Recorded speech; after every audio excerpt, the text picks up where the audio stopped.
On va demander à un policier ce qu'il en pense, si vous voulez bien. C'est Jean-Christophe Couvi de SGP Police Force Ouvrière. Bonsoir, merci de nous répondre. Vous écoutez ce débat. Quel est votre avis? Est-ce que le président mélange tout ou est-ce qu'il a raison de faire une sorte de package global parce que tous ces sujets sont liés?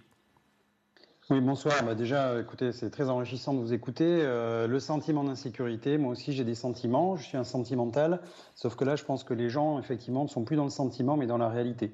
Le président de la République a fait donc un petit aveu aussi en disant je veux redonner les moyens.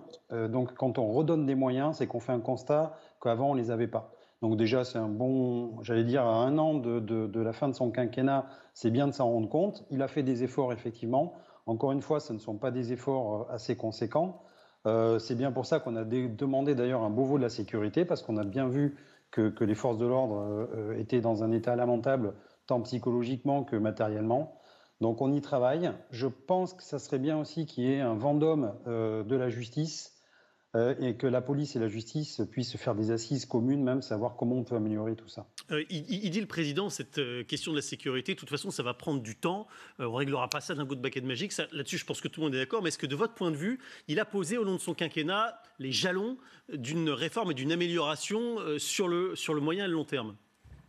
Alors le temps, effectivement, c'est chronophage.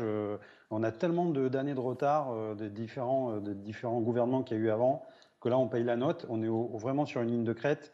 Je pense que ce qui est gênant, si vous voulez, c'est qu'effectivement, bon, on a le Beauvau. On sait que la LOPSI qui va arriver, elle sera effective pour 2023. Or là, c'est l'urgence. Là, on est aussi dans l'urgence. Rappelez-nous ce que c'est la LOPSI, Jean-Christophe Couvi. C'est une loi organique, en fait, qui va être programmée suite au Beauvau de la sécurité.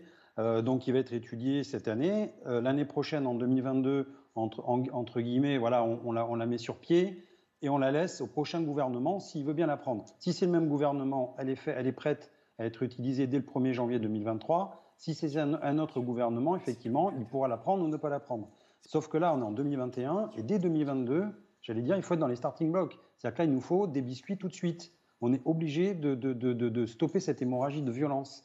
Donc oui, il y a une loi programmée sur plusieurs années, mais n'empêche qu'il faut lâcher quand même dès maintenant et donner vraiment du sens un petit peu politique et j'allais dire psychologique. Il faut arrêter cette hémorragie de violence et c'est en tapant tout de suite sur la table.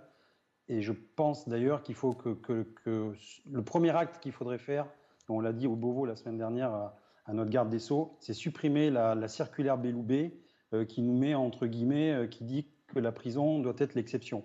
Non, pour certains faits, je parle des féminicides, je parle des agressions sur les forces de l'ordre, la prison, je suis désolé, c'est pas l'exception. La prison, c'est la peine minimale et ça doit tomber net. Merci beaucoup, Jean-Christophe Couvi.